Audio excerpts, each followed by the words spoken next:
Mongoose was captured on Kauai, where the invasive species does not have an established population. These banded mongooses live together and survive together. High on a sunlit coastline where sugar fields once touched the sea, a quiet decision unfolded that would ripple across entire ecosystems. Officials believed a small predator could restore balance, yet the plan carried a flaw no one paused to question.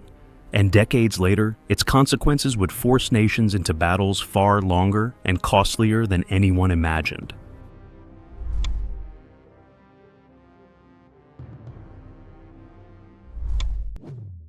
The problem they tried to solve.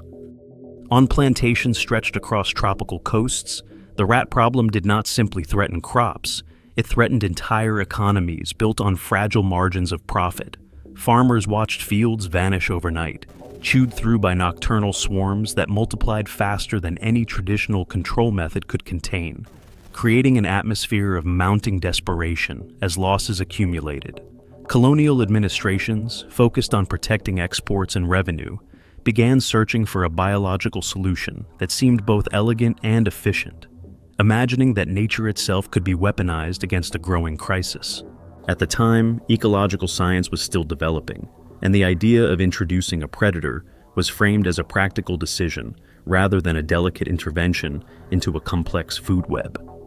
Reports from a few early experiments appeared promising enough that officials convinced themselves they had found a tool capable of restoring balance without further harm. The assumption that one species could be deployed like a living pesticide created a powerful optimism, especially among plantation owners anxious for immediate relief.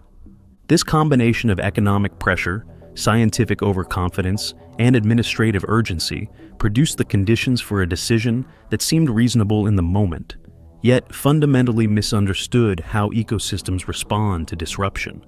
The stage was set for an intervention that would eventually expose the enormous gap between theoretical control and biological reality. The release and the first warning signs. When shipments of small Indian mongooses arrived by boat, they were promoted as problem solvers, capable of restoring order to plantations overwhelmed by rats. Thousands were released across islands from Jamaica to Hawaii, and their introduction was treated as a strategic triumph, since early observations suggested they readily explored fields where rat activity had been heaviest. Plantation owners, hopeful for any improvement, interpreted the animals' energetic behavior as confirmation that the plan was working, even though no rigorous evaluation had been conducted. Scientists who examined the situation more closely noticed troubling inconsistencies in the early data, particularly the mismatch between mongoose activity patterns and rat behavior. Mongooses are diurnal hunters driven by daylight rhythms, while the rats they were meant to control operate primarily at night, meaning the two species rarely crossed paths in meaningful ways. This biological mismatch created an illusion of success, since mongooses were active and visible while rats remained hidden, allowing optimism to overshadow emerging concerns. Despite these early warnings, economic and political incentives discouraged hesitation, and the releases continued across multiple islands. As the population of mongooses expanded, subtle changes in the surrounding environment began to surface, though few recognized them as symptoms of a larger ecological imbalance. What appeared to be a tidy solution was starting to reveal fractures that would soon widen into unmistakable signs of systemic disruption. The cascade of ecological damage. As mongoose populations settled into their new environments, their hunting patterns shifted toward prey that matched their daylight activity, placing enormous pressure on native birds, reptiles, and amphibians that had evolved without such predators. Ground-nesting birds in particular faced sudden declines, as eggs and fledglings disappeared at rates that disrupted long-standing ecological rhythms, leaving forests and wetlands strangely quiet during seasons once marked by intense activity. On several islands, biologists documented the rapid loss of endemic reptile species, whose defensive behaviors offered little protection against agile predators that moved quickly through underbrush and along forest edges. In Jamaica, the reduction of native reptiles altered insect populations in ways that rippled through agricultural systems, while in Fiji and Puerto Rico, entire ecological communities shifted as food webs were reorganized around the new predator. Hawaii experienced some of the most dramatic consequences, since many of its species had evolved in isolation and lacked even basic instincts for avoiding small terrestrial hunters, making them extraordinarily vulnerable. Communities that relied on traditional harvesting practices felt the impact firsthand, as species central to cultural identity became increasingly scarce. Researchers began to trace these cascading losses through surveys, population models, and long-term field studies that revealed how a single introduced predator could destabilize ecosystems far beyond the initial target. The pattern repeated across island after island, illustrating that the intervention had not merely failed to solve the rat problem, it had reshaped entire landscapes in ways that proved exceedingly difficult to reverse. These mounting consequences forced scientists and policymakers to reconsider earlier assumptions and confront the widening gap between intention and ecological reality. The global reckoning. By the late 20th century, governments and scientific institutions recognized that the introduction of mongooses had produced consequences extending far beyond agricultural losses, prompting international discussions about how to address ecosystems that had been fundamentally reshaped. Conservation agencies began organizing eradication programs that required sustained funding, meticulous field operations, and long-term monitoring, since removing a fast-breeding predator from rugged island landscapes demanded far more effort than releasing it had. These programs highlighted how the initial decision underestimated not only ecological complexity, but also the economic burden of restoring damaged habitats. The most striking example emerged in Japan, where the small Indian mongoose had been introduced to Amami Oshima with the same optimism that guided earlier releases across the tropics. Over time, officials documented severe declines in native species, including threatened birds and reptiles found nowhere else, compelling the government to initiate an extensive eradication effort. That campaign unfolded across 31 years, requiring coordinated teams, advanced detection methods, and continuous investment totaling approximately 3.5 billion yen before the Ministry of the Environment finally declared the mongoose eradicated in September 2024. This multi-decade initiative demonstrated the extraordinary scale of intervention required to repair ecological disruption once it spreads beyond its initial boundaries.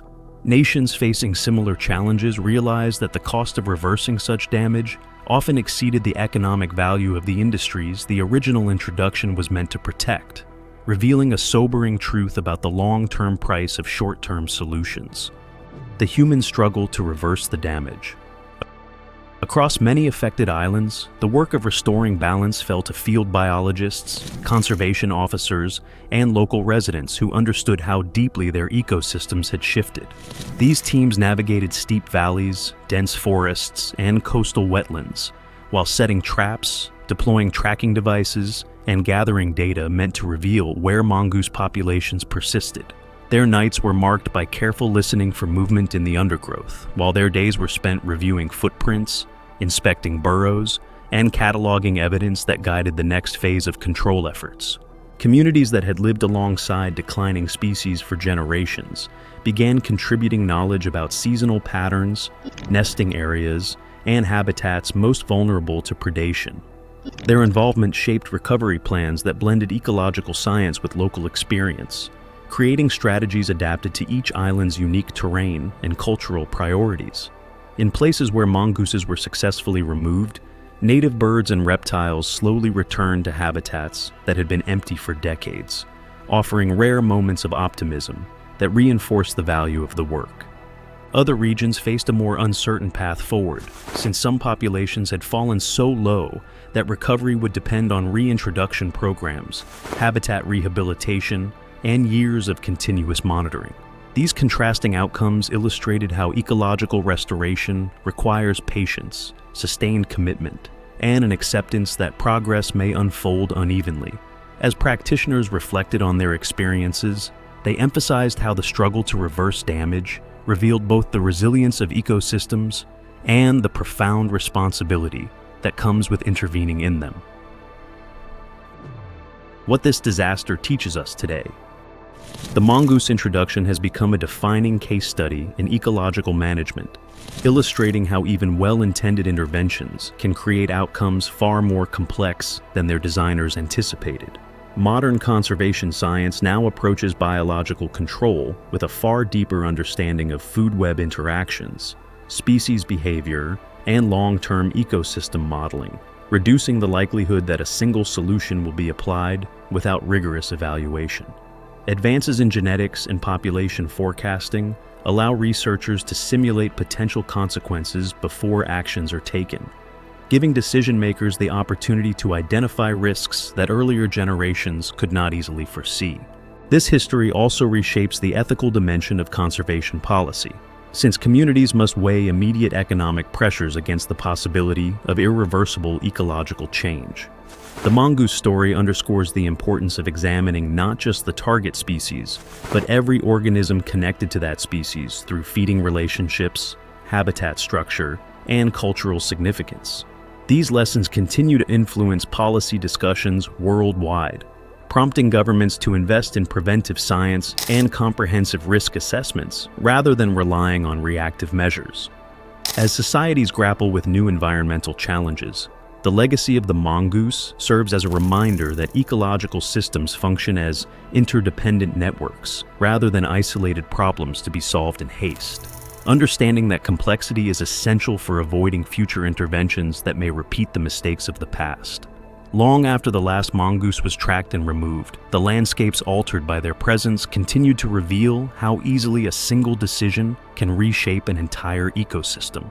When viewers reflect on this history, they confront the delicate responsibility that comes with managing nature, inviting a deeper conversation about stewardship, foresight, and collective action.